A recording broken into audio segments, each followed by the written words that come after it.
Buenos días, les saludo desde el norte de México, desde la ciudad de Chihuahua. Mi nombre es Daniela Mola Campos y soy especialista y máster en patología y medicina bucal. Agradezco y felicito a la doctora Luisana Brito y al doctor José Zambrano y a su equipo de trabajo por estas jornadas modalidad online, las cuales nos permiten interactuar y compartir de una manera especial. También agradezco a todos los que con sus aportaciones están apoyando a la Universidad Central de Venezuela. Muchas gracias y espero que estas charlas sean de provecho para todos. El tema que les presentaré lleva por nombre mucosa bucal y el desarrollo de lesiones pseudotumorales y tumorales, un tema muy extenso, por lo tanto abordaremos únicamente cuestiones representativas, lesiones representativas. Y bueno, para hablar de lesiones pseudotumorales y tumorales de la cavidad oral hay que recordar que estas son un grupo de lesiones que se caracterizan por presentarse clínicamente como aumentos de volumen, pero estas lesiones son muy diversas. Para hablar de ellas de una manera más ordenada las agruparemos y analizaremos de acuerdo a su tejido de origen. Como podemos observar en la imagen, la cavidad oral presenta una diversidad de tejidos y a partir de cada uno de ellos pueden derivarse lesiones que se presentarán como aumentos de volumen. Así que durante el transcurso de la charla platicaremos de lesiones derivadas del tejido adiposo, del tejido conectivo, del tejido epitelial, nervioso, muscular, y dejaremos estas vasculares para otro momento, ya que son un grupo de lesiones muy extensas. Antes me gustaría recordar brevemente aspectos generales histológicos de la mucosa bucal, los cuales nos ayudarán a entender la presentación clínica de estas lesiones. Si yo conozco, entiendo los conceptos básicos histológicos de los tejidos, podré inmediatamente entender el porqué de su aspecto clínico, el porqué de su color, de su consistencia, como por ejemplo, ¿por qué existe este puntilleo? ¿Por qué las encías son de color rosa pálido? Por otro lado, el entendimiento de los tejidos entonces nos permitirá comprender el desarrollo de lesiones y plantear posibilidades diagnósticas. Si nosotros hiciéramos un corte de la mucosa bucal, observaríamos la capa más superficial, la cual es representada por el epitelio. Por debajo de esta encontraríamos la lámina propia, que está constituida por tejido conjuntivo o conectivo. A toda esta zona entonces nosotros le llamamos mucosa. El tejido subyacente es llamado submucosa, el cual ya puede comprender tejido muscular, vasos, nervios de gran tamaño, así también tejido adiposo, glándulas y algunos otros tejidos. Así que cuando nos referimos a la mucosa bucal, nos referimos a estos dos tejidos, al epitelial y al conjuntivo. Haciendo una analogía con la piel está formada por su tejido más superficial o epitelial llamado epidermis y el tejido subyacente que llamamos dermis. El tejido conjuntivo está formado por estas células ausadas, estas células alargadas llamadas fibroblastos, las cuales se encargan de producir estas fibras que vemos aquí en color rosa más pálido, que son fibras de colágeno. Este tejido se encuentra siempre bien vascularizado. Podemos observar aquí múltiples vasos sanguíneos de diversos tamaños y así también se va a encontrar inervado. Por otro lado, el epitelio se caracteriza por células que se encuentran firmemente unidas entre ellas, cosa que no sucede en el resto de los tejidos. Esta particularidad es la que permite su función de barrera y de protección. En la imagen observamos un epitelio plano, estratificado, queratinizado o más bien dicho paraqueratinizado, característico de la mucosa bucal. En esta imagen podemos observar la característica que les mencionaba sobre que las células se encuentran firmemente unidas, y aquí podemos observar algunas de las uniones intercelulares llamadas desmosomas. Existen otras más, pero estas son las más características. Otra característica del epitelio es la ausencia de vasos y de nervios, a diferencia, por ejemplo, del tejido subyacente, el tejido conectivo, en el cual pueden observar células que se encuentran separadas entre ellas y así también se observan múltiples vasos sanguíneos.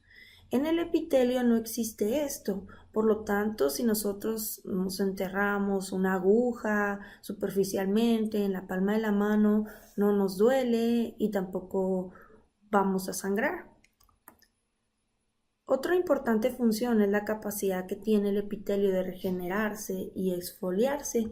Coloquialmente decimos que cambiamos de piel y en cierta manera es real.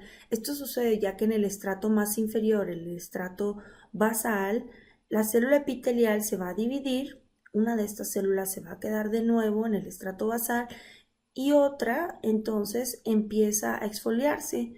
Durante este proceso podemos decir que va llevando un proceso de maduración y va viajando por los diversos estratos, cambiando su conformación celular.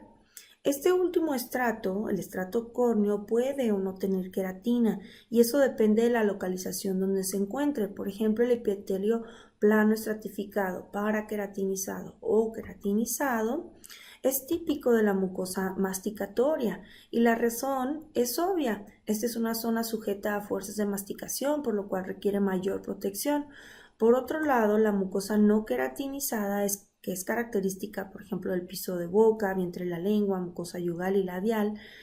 Esta es más bien un epitelio plano estratificado no queratinizado, un epitelio más delgado con mayor cantidad también de submucosa y esto nos da características clínicas, aspectos clínicos diferentes entre ellos.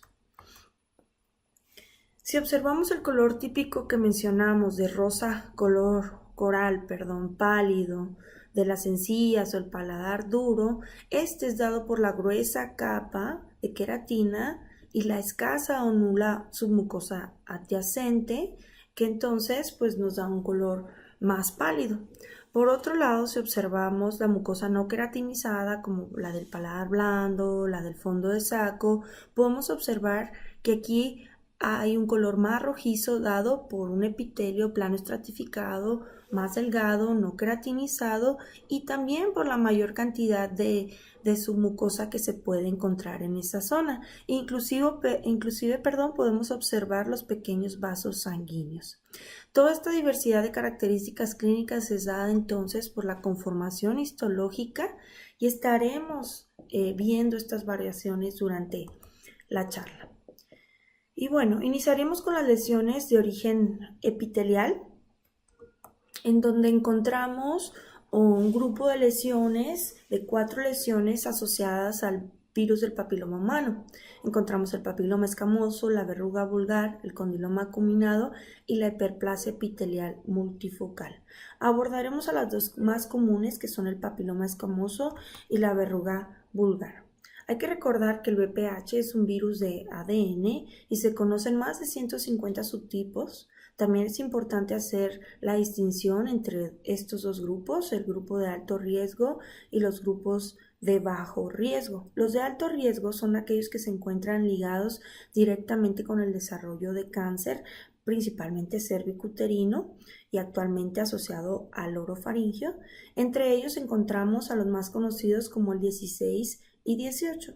El VPH se dice que es un virus epitelioiotrópico por su afinidad de infectar exclusivamente las células epiteliales. El papiloma escamoso es una proliferación benigna del epitelio plano estratificado, resultando clínicamente en una masa, en un aumento de volumen de aspecto verruciforme. Principalmente estas lesiones son inducidas en más de la mitad de los casos por el virus del papiloma humano de bajo riesgo 1 y 6, pero en general estas lesiones no son asociadas al VPH de alto riesgo. Su mecanismo de transmisión no es de todo claro, pero se dice que puede ser por contacto directo, objetos contaminados, leche materna y saliva. La relación hombre-mujer es similar, 1 a 1, y en niños es más común que en adultos.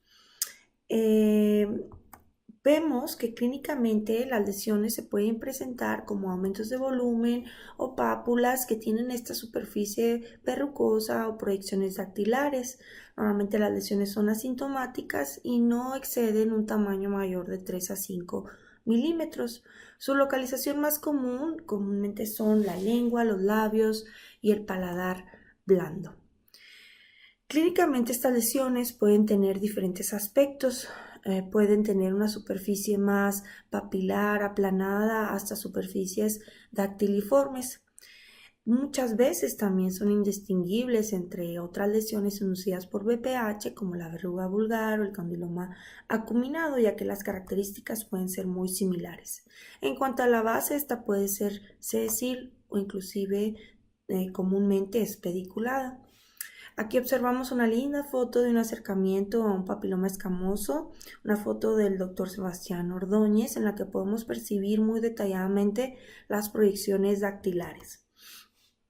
Histopatológicamente se caracteriza por estas proyecciones dactiliformes, las cuales se observan entre ellas estos núcleos delgados de tejido fibroconectivo.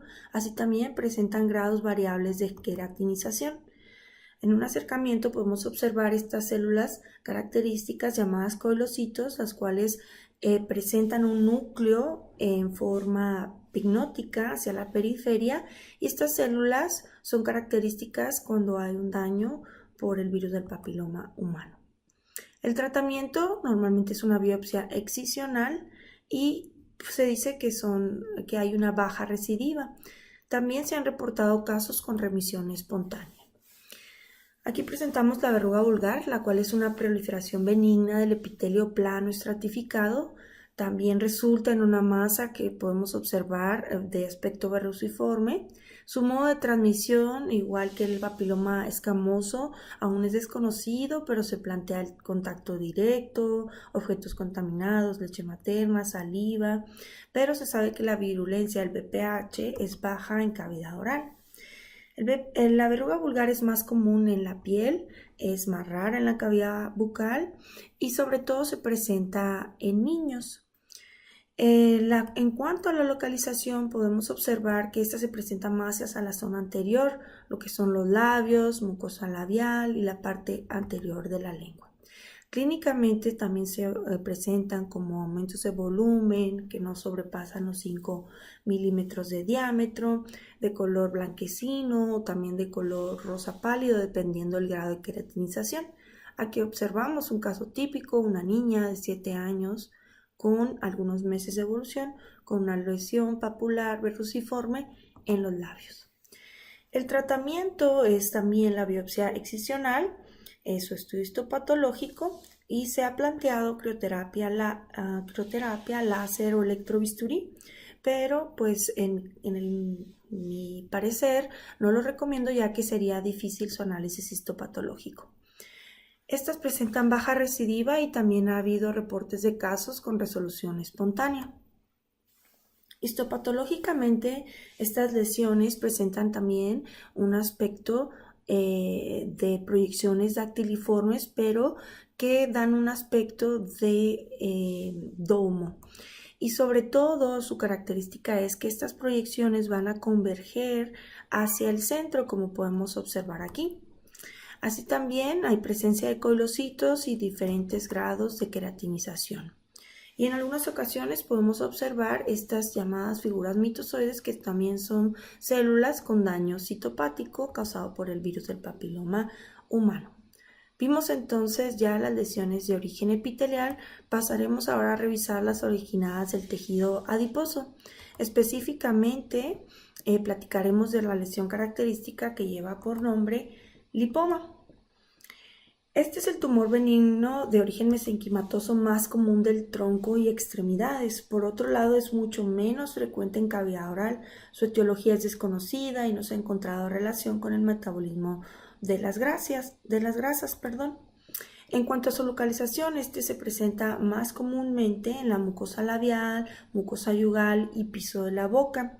Se presenta entre la cuarta y sexta década de la vida y sobre todo es más común en hombres. Son lesiones comúnmente asintomáticas y que pueden llegar a medir hasta 1 o 2 centímetros de diámetro. Podemos observar aquí otro ejemplo de un aumento de volumen en una pápula, la cual es de base sésil con un color amarillento. Esto sobre todo en lesiones más superficiales. Cuando las lesiones llegan a ser más profundas o están combinadas con tejido conectivo, Su color puede ser similar al de la mucosa adyacente. Aquí vemos este caso de un hombre, 50 años, que tenía ya 2 años de evolución con esta lesión, ya que suelen ser de un tiempo de evolución largo. En cuanto al tratamiento, pues simple, es una excisión quirúrgica y su posterior estudio histopatológico. No se reportan recidivas. Histopatológicamente, pues es muy característico, es la proliferación de tejido adiposo, que es muy característico, estas células grandes con su núcleo hacia la periferia. Y bueno, vamos a pasar a las lesiones originadas del tejido conectivo. Recordando, ¿verdad? Como vimos ahorita, el tejido conectivo está formado por fibroblastos y fibras de colágeno.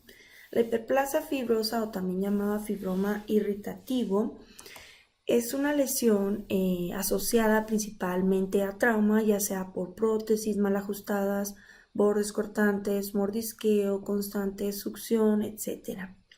Esta se caracteriza por una hiperplasia del tejido conjuntivo fibroso que surge como respuesta a estos traumas antes mencionados y en la que se va a observar una abundante elaboración de colágeno.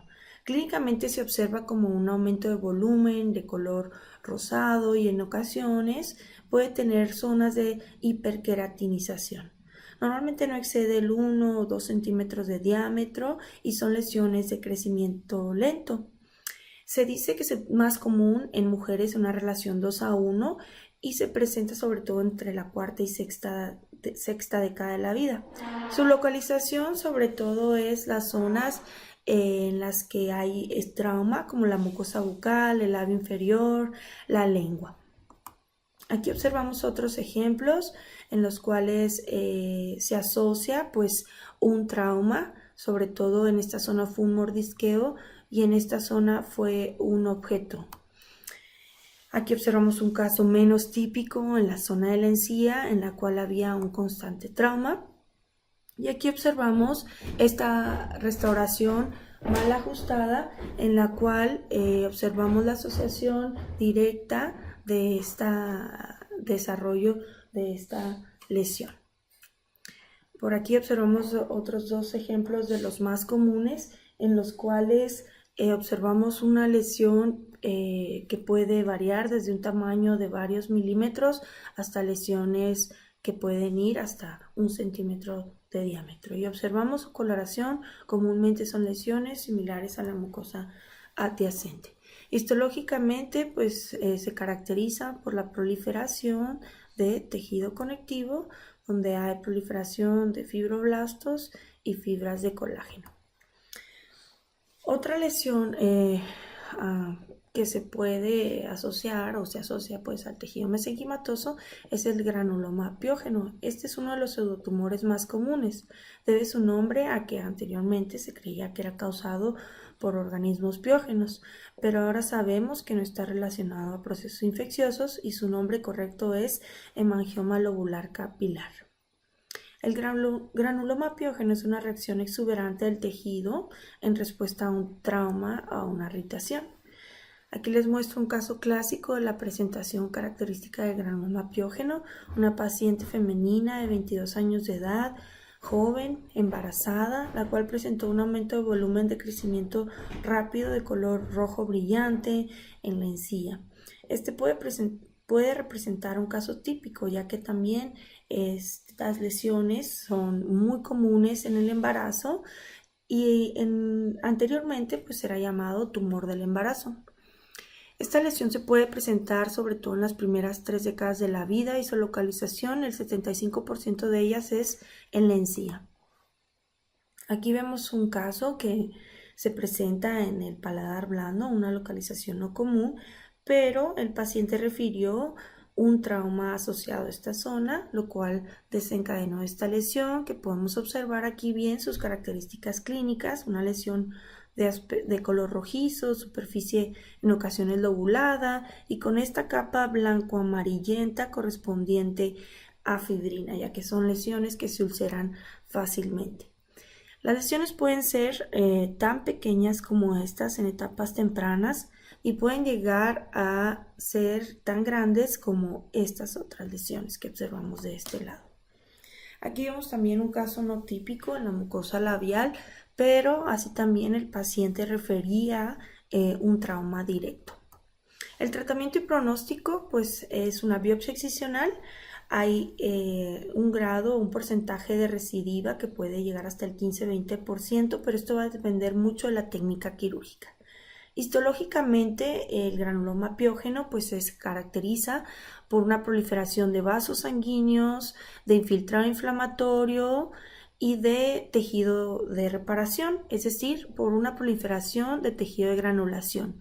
Podemos observar también aquí que las lesiones suelen ser ulceradas. En un acercamiento vemos este gran número de vasos sanguíneos y vemos también el infiltrado inflamatorio. Y bueno, pasamos a las de tejido nervioso. Hablaremos del neuroma traumático, la cual es una lesión que se presenta principalmente en adultos, es levemente más común en mujeres. Es una lesión que comúnmente puede ser sintomática.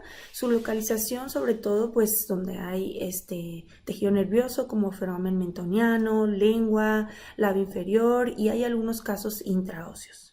El tratamiento es simple, una excisión quirúrgica y la recurrencia pues es extremadamente rara. Y por último voy a terminar con un caso del doctor Alberto Mosqueda Taylor que nos representará un caso de un miofibroma. Observamos aquí un paciente masculino de 15 años de edad con 3 meses de evolución con esta lesión tumoral que observamos de color rojizo en la zona anterior y que estaba desplazando los dientes y nos daba entonces o generaba este diastema. La lesión también se extendía hacia la zona palatina con este aspecto también rojizo, una superficie lobulada y de una base sésil en esta zona. La metodología de trabajo para el diagnóstico, pues nuestra primera herramienta de apoyo fue una valoración radiográfica.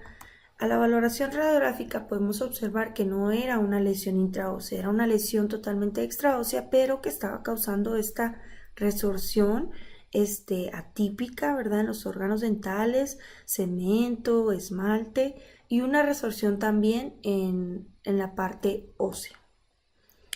Nuestra segunda herramienta de trabajo pues fue tomar una biopsia. Aquí observamos la toma de la biopsia, fue una biopsia excisional en la cual se retiró este espécimen de tejido blando y así también pues las piezas dentales las cuales presentaban una gran destrucción. A las 2 semanas del posoperatorio y al mes el paciente se encontraba excelentemente bien sin ningún dato de recidiva. Histopatológicamente, en los cortes al HE se observa una neoplasia con abundante tejido fibroso dentro de un estroma de tejido mixoide, escaso pleomorfismo y no se detectaron mitosis. A más aumento podemos observar la proliferación de estas células con una característica típica como ausadas y con estos filamentos que podemos observar aquí. Estas células son características de un miofibroma, son miofibroblastos, así que el diagnóstico fue un miofibroma. También se hizo un estudio de inmunohistoquímica para evaluar y confirmar el diagnóstico. Aquí en este caso simplemente hay que entender que los miofibromas son lesiones únicas y es imprescindible o es necesario siempre buscar otras lesiones, ya que entonces estaríamos frente a una miofibromatosis. Y bueno, hemos acabado con un resumen de este grupo extenso de lesiones. Inclusive, como les mencioné al inicio, tuve que omitir el grupo de lesiones vasculares por su clasificación tan extensa. Espero haya sido esta charla de provecho. Estas lesiones son comunes y sé que en algún momento dado estarán frente a alguna de ellas o ya han estado, y espero entonces que la información aquí vista ayude a facilitar a su planteamiento de diagnóstico, lo cual va a repercutir directamente en el paciente, evitándole así diagnósticos tardíos e inadecuados o malos tratamientos. Muchas gracias, les dejo aquí mis datos de contacto, quedando a sus órdenes para lo que pueda ayudar. Como anuncio, los invitamos a todos aquellos que quieran sumarse a la campaña de prevención del cáncer oral Saca la Lengua. Escríbanos un correo y nos podemos poner en contacto. De nuevo, gracias y un saludo desde Chihuahua, México.